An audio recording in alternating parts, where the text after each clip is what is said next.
નમો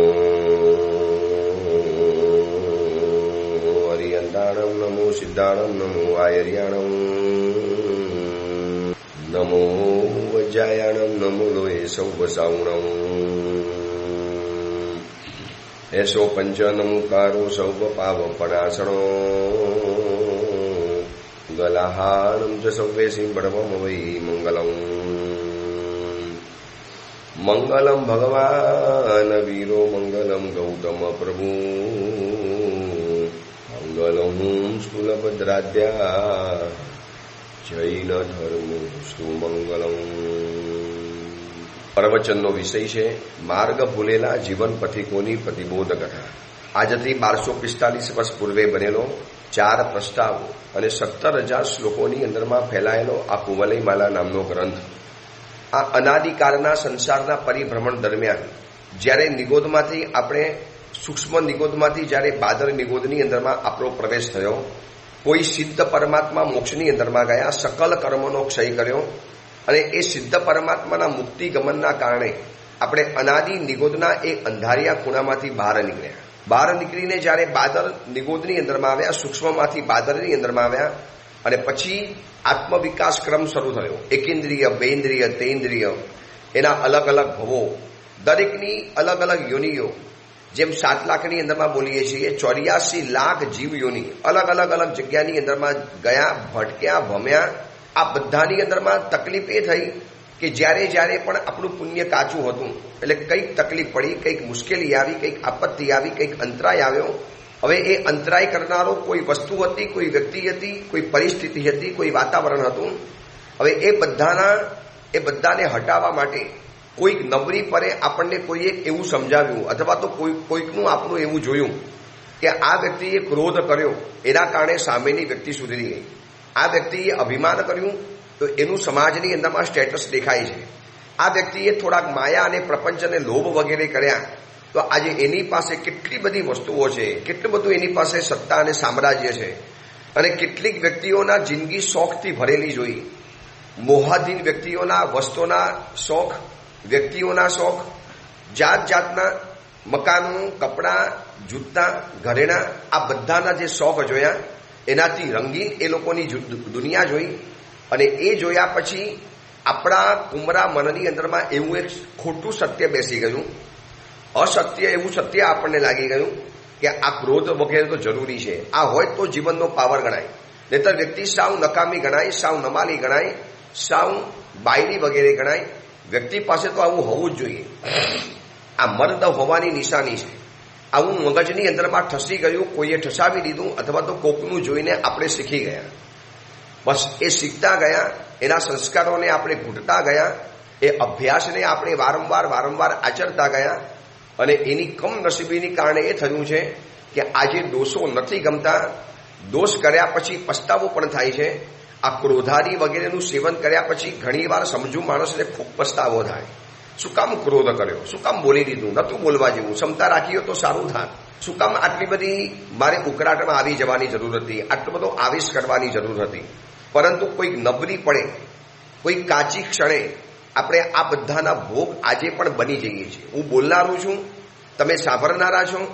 આપણે બંને જણા સમજીએ છીએ છેલ્લા કેટલાય મહિનાઓથી 200 ઉપરના પ્રવચનો આના થઈ ચૂકેલા છે. આપતા મને પણ અહેસાસ થાય છે કે આ બધું જ ખોટું છે.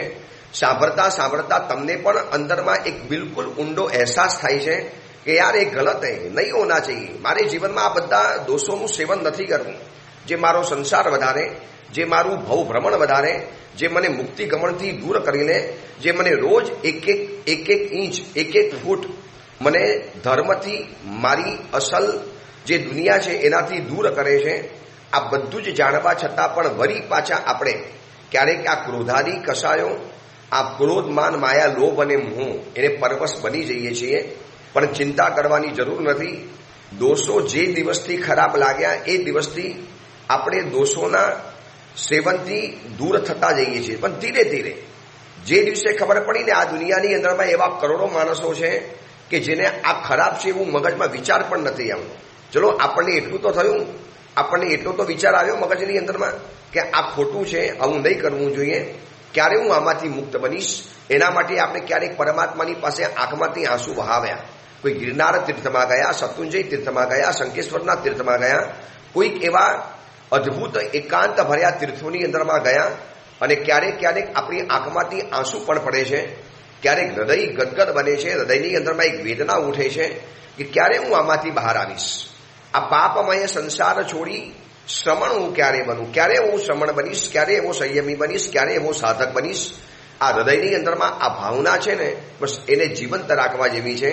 અને એને જીવંત રાખવા માટે જ આવા ગ્રંથોનો સ્વાધ્યાય, આવા પ્રવચનોનું શ્રવણ, આવા ગુરુ ભગવંતોના પ્રવચનોની અંદરમાં જવાનું. ચોમાસાની સિઝન હવે નજીકમાં આવી રહેલી છે. બસ એકાદ મહિનાની અંદરમાં બધી જગ્યાની અંદરમાં 4 મહિના માટે મહાત્માઓ સમણી ભગવંતોનો પ્રવેશ થઈ જવાનો. અવનવા ગ્રંથો ઉપર મહાત્માઓ ચિંતનની ધારા વહાવાના, ચિંતનના પ્રવચનો કરવાના. પોતે જે પણ શાસ્ત્રનું અવગાહન કર્યું છે એ બધું જ વસ્તુઓ મહાત્મા ખુલ્લી કરવાના.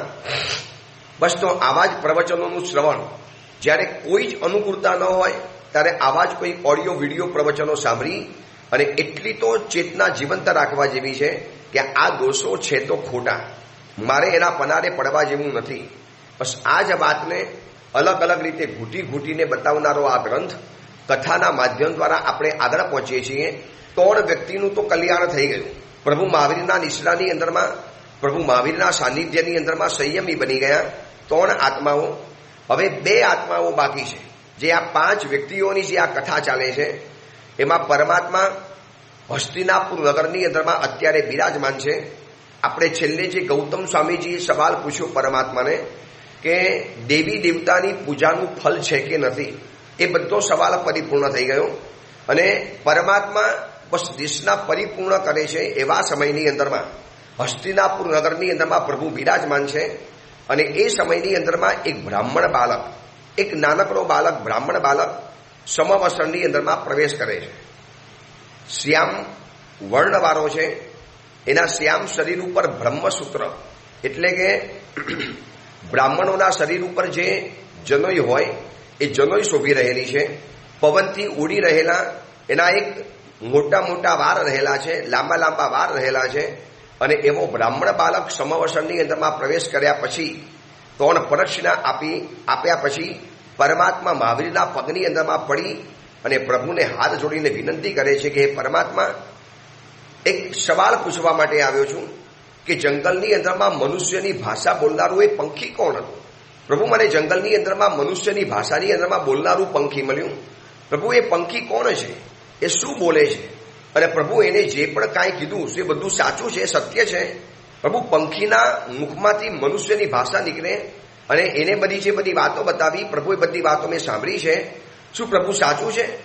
અને પરમાત્મા મહાવીરે એના મોઘમ સવાલની સામે એવો જેવો જવાબ આપ્યો, ખુલાસો કર્યા વગર, કે ભો દેવાનું પ્રિય, વનની અંદરમાં તમે જે પંખીની વાતો સાંભળી, આપને જો પંખી કી બાતે સુની, એ દિવ્ય પંખી છે, દેવતાઈ પંખી છે. અને હે સૌમ્ય, હે બાલક, એને જે પણ કાંઈ કીધું છે એ બધું જ સાચું છે, સર્વ સત્ય છે, એમાં કોઈ જ ફરક નથી.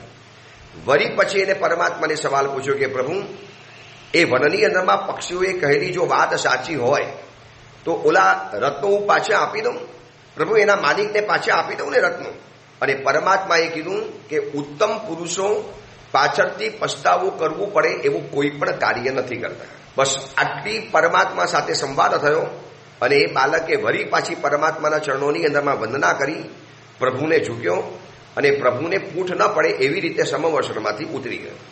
આ એક અદ્ભુત બનાવ, આ એક અદ્ભુત પ્રસંગ. આ જોયા પછી આખી સભા સ્તબ્ધ છે. સભા તરત જ પરમાત્માને તો પૂછી નથી શકતી.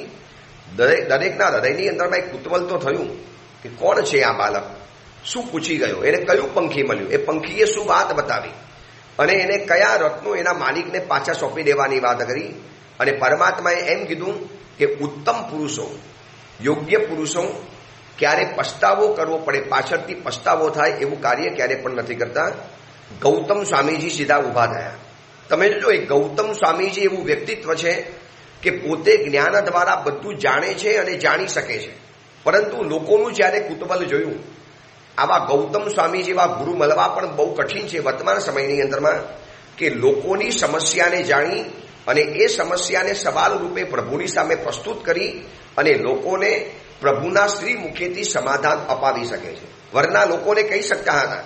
પ્રભુની દેશના પછી દરેક વખતે ગૌતમ સ્વામીજીને દેશના આપવાનો અધિકાર મળતો હતો. આ એક સિલસિલો ખબર છે, આ એક પરંપરા ખબર છે કે તીર્થંકર પરમાત્માની દેશના પત્યા પછી પ્રથમ ગણધર પ્રભુની પાર પીઠ ઉપર બેસીને દેશના આપે. તો પરમાત્માની જેવી દેશના પરિપૂર્ણ થઈ ગઈ ને તો પછી લોકોને સમજાવી શકતા હતા કે ભાઈ તમને એક સવાલ છે ને કે આ બાળક આવ્યો, શું પૂછી ગયો, એને કયું પંખી મળ્યું, એને પંખીએ શું વાત કરી, એને કયા માલિકને રત્નો પાછા આપવાની વાત કરી. સાંભળો, હું તમને આખી કથા બતાવું છું. તો પોતાનો પ્રભાવ, પોતાનો જ્ઞાનનો ભંડાર, પોતાનો જ્ઞાનનો ખજાનો લોકોની સમક્ષ ખુલ્લો કરી અને લોકોને વધુ ચમત્કૃત બનાવી શકતા હતા. પરંતુ આ ગૌતમ સ્વામીજી હતા. સતત પરમાત્માની પાસે રહી અને લોકોની સમાધાનની યાત્રાની અંદરમાં આગળ વધતા હતા. આવા ગૌતમ જેવા ગુરુ પર વર્તમાન સમયની અંદરમાં જો મળી જાય કે આપણી મનની સમસ્યા, આપણી મનની મૂંઝવણ, આપણા મનના પ્રશ્નો, આપણા મનની અંદરમાં મૂંઝવતી કેટલીક એવી બાબતો કે જે આપણે કોઈની સામે ખુલ્લા શબ્દોની અંદરમાં વ્યક્ત નથી કરી શકતા, પરંતુ એ સમસ્યા તો છે જ, તકલીફ તો છે જ, મૂંઝવણ તો છે, પણ હવે આપણે પ્રવચનની સભામાં કે જાહેરમાં વ્યક્ત નથી કરી શકતા. તો આપણી જ મૂંઝવણને પારખી એને જ પ્રશ્ન રૂપે ઉઠાવી અને એ જ બાબતને જ્યારે મહાત્માઓ આવા કોઈ ગૌતમ સ્વામી જેવા મુનિવર રજૂ કરે, ગણધર રજૂ કરે અને સભા દિલથી ઓવાળી ગઈ. અને ગૌતમ સ્વામીજી અમારો સવાલ પૂછ્યો, અમારા જ મનની મૂંઝવણ, અમારા જ મનની કુતૂહલ આ પ્રભુની સામે છતું કર્યું. દરેકની આંખો પરમાત્મા સમક્ષ ખેંચાઈ ગઈ અને પ્રભુ સમજી ગયા કે દરેકના હૃદયની અંદરમાં આ કુતૂહલ તો છે, આ પ્રશ્ન તો છે કે આ બાળક કોણ છે, ક્યાંથી આવ્યો. અને પછી પરમાત્માએ ગૌતમ સ્વામીજીના આ સવાલની સામે પરમાત્માએ બોલવાનું શરૂ કર્યું કે ભો ગૌતમ, સાંભળજો, અહીંયાથી દૂર એક સરલપુર નામનું નગર છે. એ નગરની અંદરમાં લગભગ મોટા ભાગે બ્રાહ્મણો રહે છે. બ્રાહ્મણોનો બહુ મોટો પરિવાર, બ્રાહ્મણોના બહુ મોટા બધા પરિવારો, બ્રાહ્મણોની બહુ મોટી વસ્તી આ સરલપુર ગામના નગરની અંદરમાં રહે છે. અને એ નગરની અંદરમાં એક યજ્ઞદેવ નામનો અતિશય ધનાઢ્ય ચતુર્વેદી બ્રાહ્મણ, વેદોનો પારગામી છે, અત્યંત ધનાઢ્ય એકદમ શ્રીમંત પરિવારનો સ્વયંભૂ નામનો યજ્ઞદેવ નામનો ત્યાં બ્રાહ્મણ રહે છે.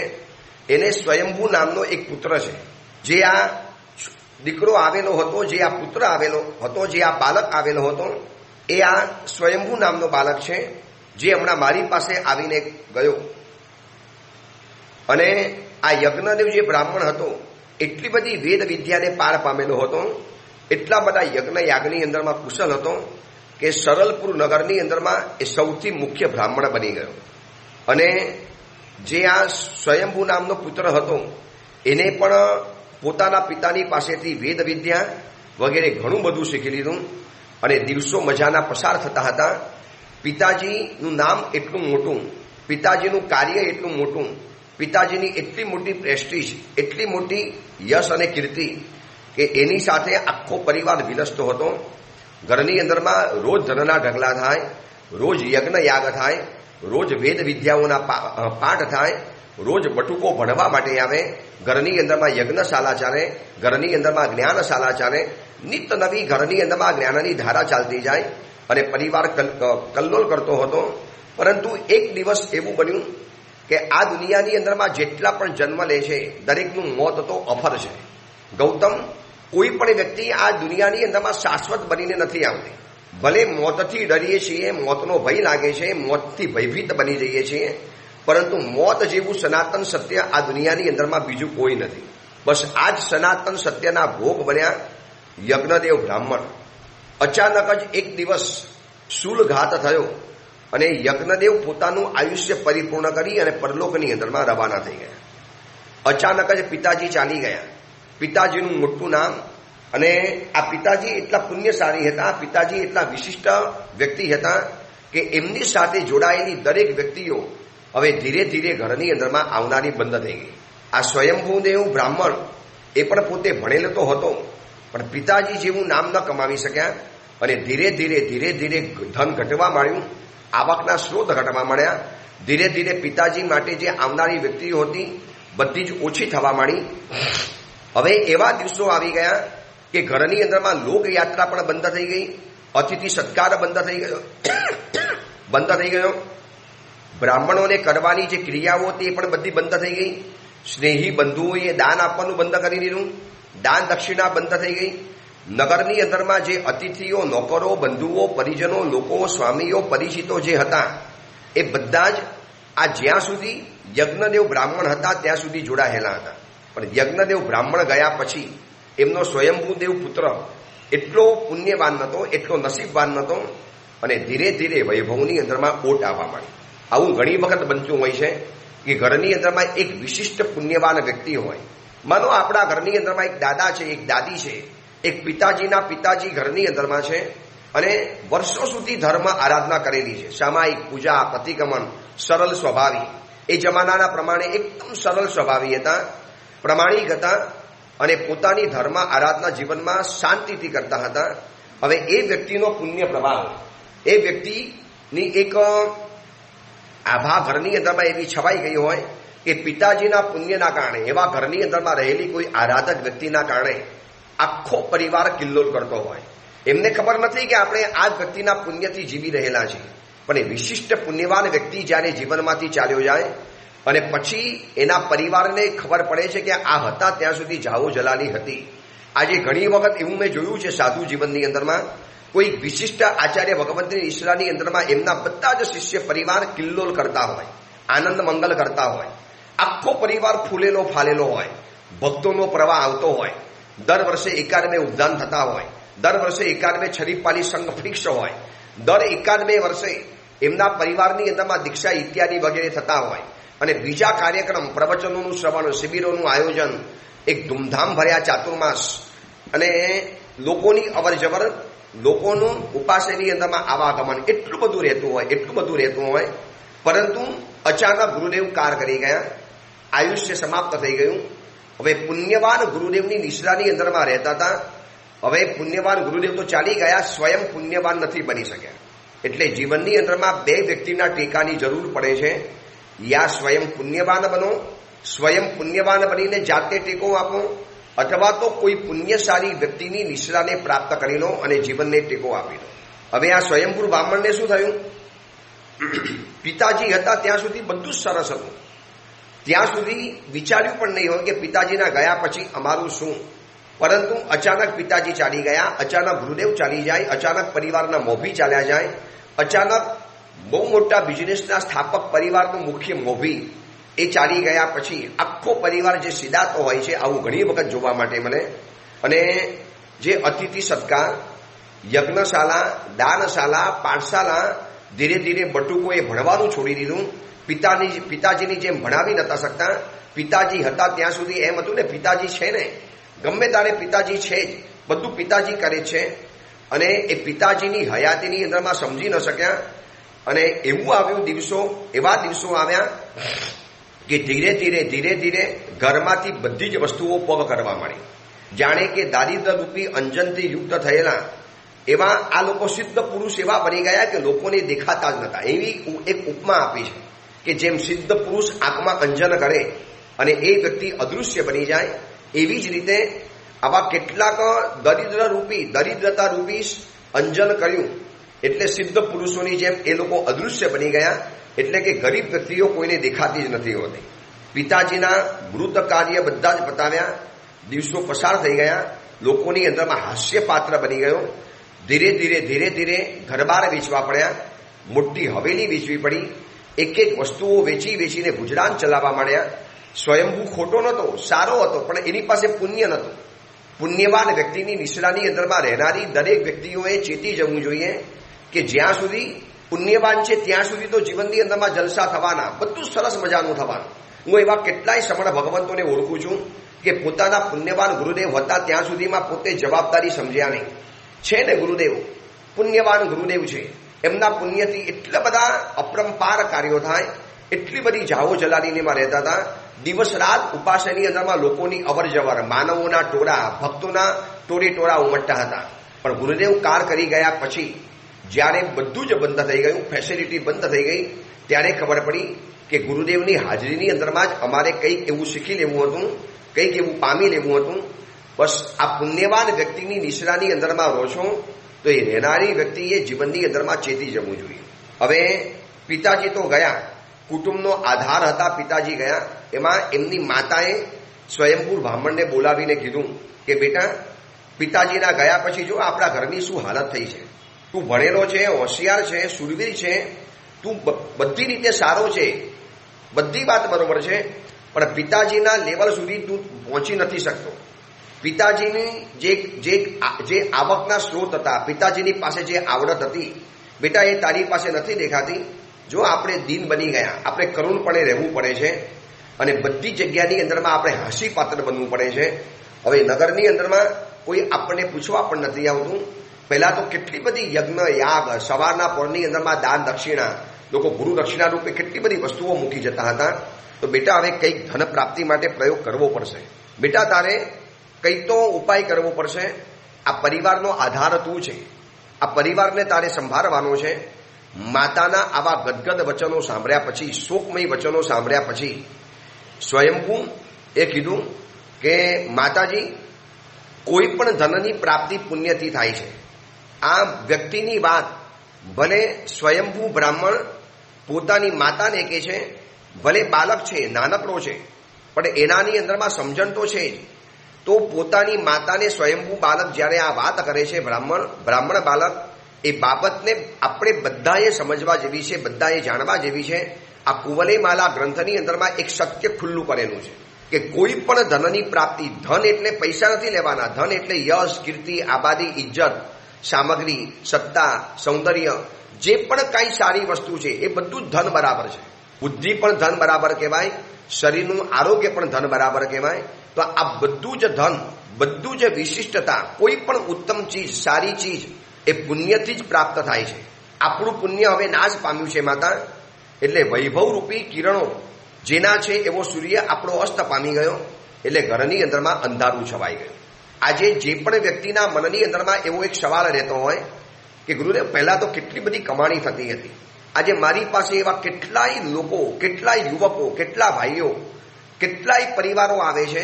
ગુરુદેવ, એક સમયની અંદરમાં કેટલી બધી જાવો જલાલી હતી, દુકાનની અંદરમાં કેટલી બધી ભીડ રહેતી હતી, ખાવાના પણ સાહેબ સમય નહોતા મળતા, ખાવા માટે પણ ઘર ભેગા નહોતા થતા, એટલી બધી આવક, એટલું બધી ઘરની અંદરમાં ઇન્કમ આવતી હતી. સાહેબ બધું બંધ થઈ ગયું. શું કોઈની નજર લાગી ગઈ? કોઈએ અમારી ઉપર કામણટુમણ કર્યા?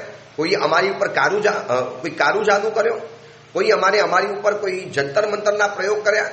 હું એ બધાને કહું છું કે આ બધી જ ભ્રમણામાંથી બહાર આવી જાઉં. આ પ્રવચન સાંભળનારા એવા કેટલાય વ્યક્તિઓ હશે કે એક પહેલા જેવી આર્થિક કમાણી, ઇન્કમનો સોર્સ પહેલા જેવો નહીં હોય. એટલે મનની અંદરમાં આવા બધા વિચારો ઘણા આવે. એ જ વાત આ કુવલયમાલા ગ્રંથની અંદરમાં લખે છે કે જે પણ કાંઈ પ્રાપ્ત થાય છે એ પુણ્યથી પ્રાપ્ત થાય છે. આપણે ધન્યકુમારના ચરિત્રની અંદરમાં જોયેલું હતું કે પુણ્યની પણ શું તાકાત છે, પુણ્ય જીવનની અંદરમાં કેવું અદ્ભુત વસ્તુઓ પેદા કરી શકે છે. અંબર ચરિત્રની અંદરમાં પણ આપણે જોયેલું વીર પુરુષ અંબરની કથાની અંદરમાં કે કેવો પુણ્યવાન વ્યક્તિ હતો.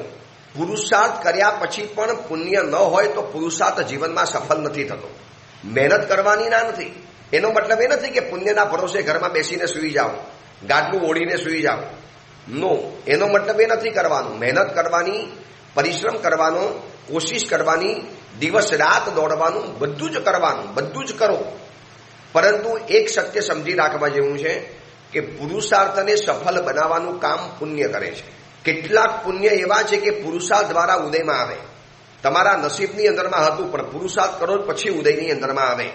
પરંતુ એ પુરુષાર્થ કર્યા પછી પણ સફળતા ન મળતી હોય તો હાઈવોય કર્યા વગર, આર્થ ધ્યાન કર્યા વગર, કોઈના માટે ખોટી બાબતો વિચાર્યા વગર એટલું સત્ય સમજી લેવાનું કે મારું પુણ્ય હવે નષ્ટ થયું છે. આ પોતાની માતાને સમજાવે છે કે માં, શાસ્ત્રોની અંદરમાં લખ્યું છે પુણ્યથી ધનની પ્રાપ્તિ થાય અને આપણું પુણ્ય હવે નાશ પામ્યું છે. વૈભવરૂપી કિરણો આપણા ભાગ્યના સૂર્યના અસ્ત પામી ગયા એટલે જીવનમાં અંધારું છવાઈ ગયું છે. માં, એક વ્યક્તિને પુણ્ય છે જ્યારે એની પાસે પુરુષાર્થ નથી હોતો. આ ચતુર્ભંગી સમજવા જેવી છે. એક વ્યક્તિની પાસે પુણ્ય છે અને પુરુષાર્થ નથી છતાં પણ એને નથી મળી શકતું. આ એક સત્ય સમજી લેવા જેવું છે કે મારી પાસે પુણ્ય ગમે એટલું સારું હોય, ચલો મારી પાસે પ્રવચન આપવાનું પુણ્ય છે, મારી પાસે બોલી શકવાનું પુણ્ય છે, મારી પાસે આ રીતે ઓડિયો પ્રવચન કરી શકવાનું પુણ્ય છે, પણ જો મારી પાસે પુરુષાર્થ ન હોય તો મારું પુણ્ય ઉદયની અંદરમાં નથી આવી શકતું. મારે રૂમમાં જવાનું, અડધો પોણો કલાક બોલવાનું, એના માટે મારે મહેનત કરવાની, એના માટે મારે ગ્રંથનો સ્વાધ્યાય કરવાનો, એના માટે દિવસની અંદરમાં 4-5 વખત આ બધી વાતોને વાગોરવાની, વિચારવાની અને પછી મારે તમારી સમક્ષ રજૂ કરવાની. તો એક વ્યક્તિ પાસે પુણ્ય છે અને પુરુષાર્થ નથી હોતો. હવે બીજી વ્યક્તિ એવી છે કે જેની પાસે બંને રહેલું છે, પુણ્ય છે અને પુરુષાર્થ છે. એ વ્યક્તિને સફળતામાં તો કોઈ શંકા જ નથી. એ વ્યક્તિ તો અવશ્ય મેવ સફળ બનવાની. આ ચતુર્ભંગી, આ 4 ભેદ, આ 4 ઓપ્શન દરેક વ્યક્તિએ પોતાના મગજની અંદરમાં ફિટ કરી લેવા જેવા છે. એટલે માનસિક સમાધાન. આજે એક સમયની અંદરમાં જાહો જલાલી હતી અને આજે જાહો જલાલી અસ્ત પામી ગઈ અને પછી એ જે મનની અંદરમાં આર્ત ધ્યાન ચાલે, મનની અંદરમાં જે દુર્ધ્યાન ચાલે, મનની અંદરમાં જે આડાઅવળા વિચારો ચાલે છે, એ બધું જ શાંત કરવા માટે આ 4 ઓપ્શન્સ, 4 ચતુર્ભંગી સમજવા જેવી છે. એક વ્યક્તિની પાસે પુણ્ય છે અને પુરુષાર્થ નથી તો પણ એને જીવનમાં સફળતા નહીં મળે. હવે એક વ્યક્તિની પાસે બંને ચીજ રહેલી છે, પુણ્ય પણ છે અને પુરુષાર્થ પણ છે. હવે એક ત્રીજી વ્યક્તિ એવી છે કે એની પાસે બંનેમાંથી એકેય વસ્તુ નથી, પુણ્ય પણ નથી અને પુરુષાર્થ પણ નથી, તો પછી એ વ્યક્તિને જીવનમાં કશું જ નહીં મળે. ફરી વખત, એકની પાસે પુણ્ય છે અને પુરુષાર્થ નથી, બીજી વ્યક્તિની પાસે બંને ચીજ વિપુલ માત્રામાં છે, પુણ્ય છે, સામે એટલો પુરુષાર્થ કરે છે, એટલે દિવસ રાત સફળતા મળતી ગઈ. એક વ્યક્તિની પાસે બંને નથી, પુણ્ય નથી અને પુરુષાર્થ નથી. હવે એક વ્યક્તિ એવી છે કે એની પાસે પુરુષાર્થ જબરજસ્ત છે પણ પુણ્ય વગરનો છે. માતા, આપણો નંબર અત્યારે પુણ્ય વગરના પુરુષાર્થી તરીકે આવે છે અને વર્તમાન સમયની અંદરમાં મોટા ભાગના નિષ્ફળ જનારા માણસો, જે વ્યક્તિઓ ફેલ જતા હોય, અનસક્સેસ જતા હોય, જેને જીવનમાં સફળતા ન મળતી હોય, એ બધી જ વ્યક્તિનો સમાવેશ 4થા નંબરની અંદરમાં થઈ શકે છે. પુરુષાર્થ કરે છે, મહેનત કરે છે, પ્રમાણિકતાથી મહેનત કરે છે, પણ એની મહેનત રંગ નથી લાવતી, એનો પુરુષાર્થ સફળ નથી બનતો. કેમ? કારણ કે પુણ્ય નથી, માટે પુણ્ય વગરનો જીવ છે. હવે આ સત્ય સમજાવ્યું નથી. મહેનત જબરજસ્ત કરે છે, પુરુષાર્થ કરે છે અને નથી મળતું ને એટલે પછી શું વિચારે, હજી વધારે મહેનત કરું, શું ધર્મએ મને ફળ આપ્યું, હું પરમાત્માની પૂજા કરવા ગયો, કોઈ ફળ તો નથી મળતું. આના કરતા નથી કરતા એ લોકો જીવનમાં સુખી રહેલા છે. ધર્મને છોડી દો. હવે ધર્મના માટે સમય બરબાદ કર્યા વગર મારે હવે સીધું ડાયરેક્ટ બજારની અંદરમાં વહેલા પહોંચી જવું છે. પહેલા પ્રવચન સાંભળીને જતો હતો તો મોડો પહોંચતો હતો તો મને નહોતું મળતું. હવે પ્રવચન સાંભળવાનું છોડી દઉં, ઓર વધારે બજારની અંદરમાં જાઉં. યાદ રાખજો, પુણ્ય વગરનો વ્યક્તિ 4 ગણો પુરુષાર્થ કરશે, 40 ગણો પુરુષાર્થ કરશે, પણ જીવનમાં સફળ નહીં બને. કારણ કે પુણ્ય નથી બેકિંગની અંદરમાં, તો પુરુષાર્થ કેવી રીતે કરવાના? ચલો, એક વ્યક્તિ શાહી વગરની પેન, શાહી વગરની રિફિલ નાખીને પેનથી ગમે એટલું લખશે, 10 કલાક લખશે, પણ એક પણ પેજ લખી નહીં શકે. લખવાનો પુરુષાર્થ સારો છે, એને પેન હાથમાં પકડી પણ છે, છતાં પણ કેમ નથી લખી શકાતું? ભાઈ, એની પેનની રિફિલની અંદરમાં શાહી નથી, શાહી ખતમ થઈ ગઈ છે. બસ વર્તમાન સમયની અંદરમાં બહુધા જીવો આવા જોવા માટે મળે છે. જેટલા જીવોની ફરિયાદો મેં સાંભળી, જેટલા જીવોની શિકાયતો મેં સાંભળી, જેટલા જીવોની જીવનની પરિસ્થિતિ મેં જોઈ, જેટલા પણ વ્યક્તિઓ પરિચયની અંદરમાં આવે અને પછી જ્યારે આ સમસ્યાની રજૂઆત કરે ત્યારે હું લોકોને એક જ કહું છું કે તમારો પુરુષાર્થ સાચો, પણ તમારી પાસે અત્યારે પુણ્ય નથી. બસ પુણ્ય વધારતા જાઓ, પુણ્ય વધારવાના કામ કરતા જાઓ.